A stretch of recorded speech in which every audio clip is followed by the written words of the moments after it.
Bonjour et bienvenue sur ma chaîne Aqra Biology et dans la rubrique Student Life.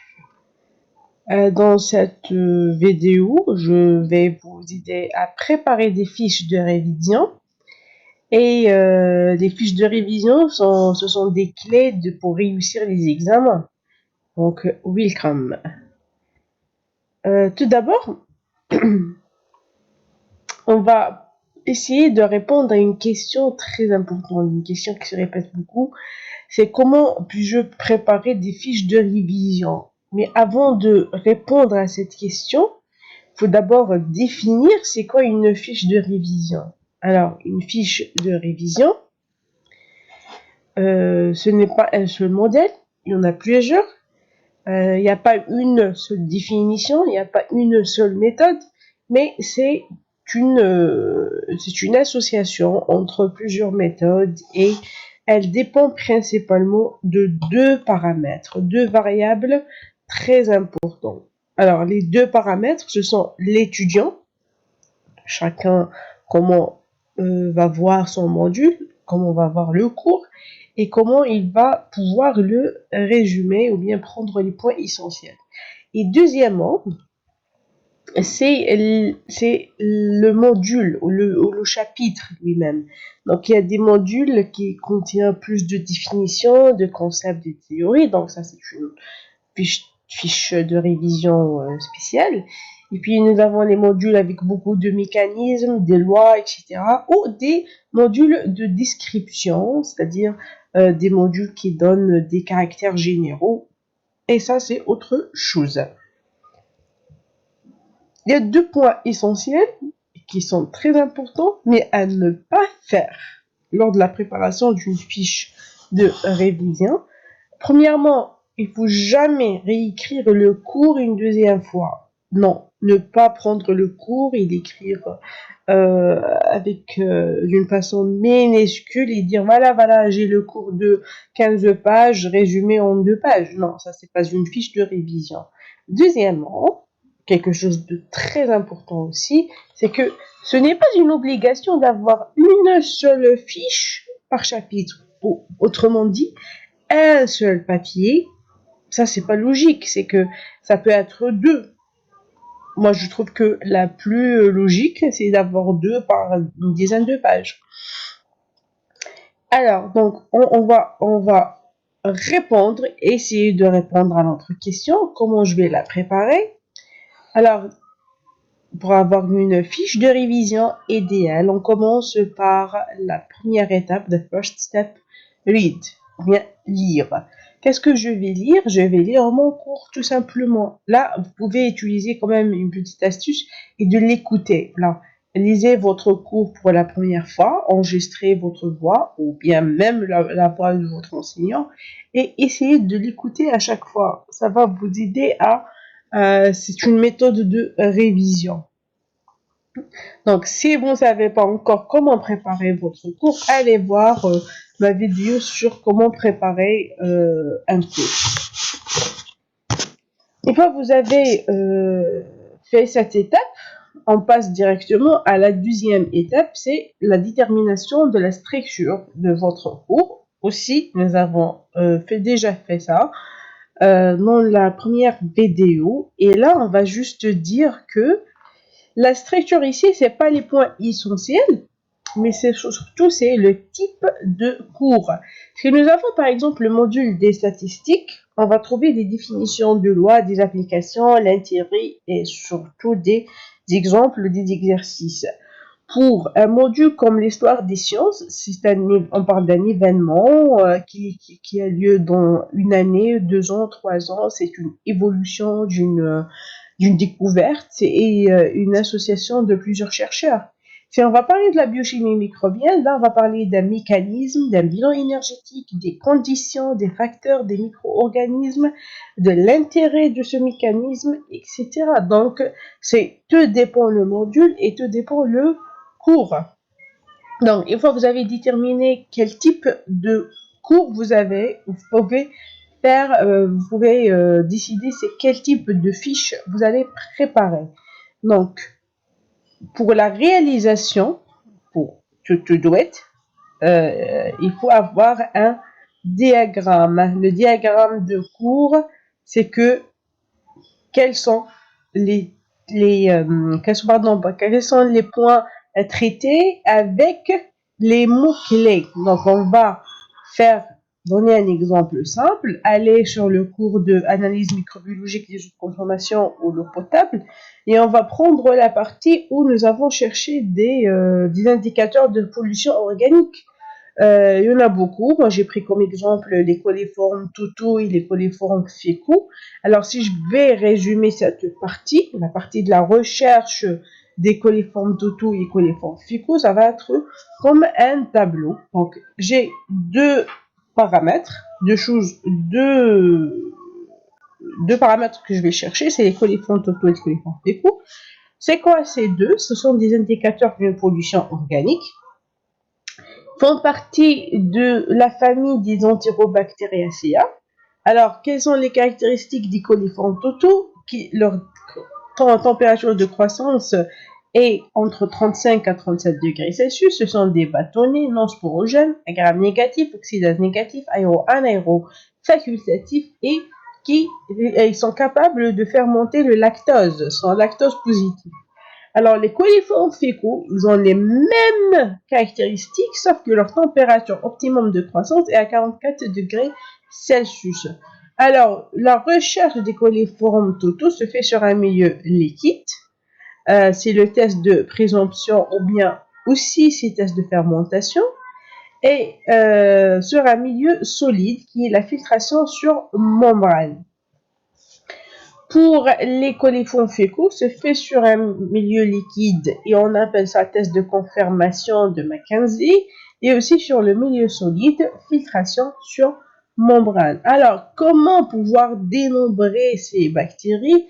Sur un milieu liquide, on va utiliser la méthode de 1pp ou le nombre le plus probable, et sur un milieu solide, c'est le dénombrement des colonies par la loi de, et utilisant après la loi de Cass, qui va nous donner le nombre de colonies en IFC par millilitre. Et là où vous voyez des étoiles, c'est que ces méthodes-là, ces techniques-là, nécessitent une autre partie, un autre chapitre, une autre fiche, où je dois mettre tous les tests et donner le principe et la méthodologie et la lecture des résultats. Donc, ça, c'est juste pour comment rechercher les coliformes toutous, c'est quoi, etc. Mais pour la partie technique, ici, la partie méthodologie, il faut mettre ailleurs le test, le principe, la méthodologie et la lecture des résultats à part. Alors, j'ai dit que pour chaque partie, il faut avoir des mots-clés. Les mots-clés sont très importants si nous avons des questions de synthèse lors de l'examen. Donner des définitions, expliquer un phénomène, il faut toujours mettre des mots-clés. Alors, comment pouvoir décider, comment pouvoir retenir ces mots-clés? C'est simple. Ça dépend de votre lecture de chapitre. Alors, si je prends par exemple le chapitre rhizosphère, qu'est-ce qu'il va contenir comme mots-clés? Donc, rhizosphère, c'est tout simplement le sol. Rhizosphère, c'est le sol qui entoure les racines. Et il est composé de rhizoplan, endorhizosphère, ectorhizosphère. Et dans cette zone, on a des réseaux d'époux qui sont classés, tout dépend de leur capacité de transport actif ou passif. Et ce sont des exudats, du messulage, des lésats, des gaz, des sécrétions. Ces réseaux d'époux, ils ont un effet rhizosphérique sur les micro-organismes qui vivent juste à côté ou dans la même zone et qui déterminent la dominance d'un groupe microbien en créant une compétition entre les micro-organismes, et là qui vont gagner, ce sont les bactéries ou les microbes, les micro-organismes qui ont des enzymes lytiques. Là, j'ai tous les mots clés qui se trouve dans le chapitre rhizosphère. Et chaque mot doit avoir sa Simple définition. Rhizosphère, c'est le sol entourant le système racinaire. C'est la zone de forte interaction microbienne. C'est le sol sous l'influence des réseaux dépôts. Donc, juste après, ça va venir réseau dépôt. Réseau dépôt, c'est l'ensemble des sécrétions de la plante euh, qui sont des produits organiques ou inorganiques qui ont été classés selon leur exudation, que ce soit par un mécanisme de transport actif ou passif, et etc., etc. Donc, vous allez avoir toute une fiche juste pour les mots-clés et leur définition. Et ça va être super facile. C'est, vous avez une question, définir, c'est quoi? Donner la liaison entre comment les exudats racinaires vont influencer les micro-organismes qui se trouvent dans la rhizosphère, etc., etc. Donc, c'est très, très important. Le dernier point dans la préparation de fiches de révision, c'est la capacité de faire un schéma.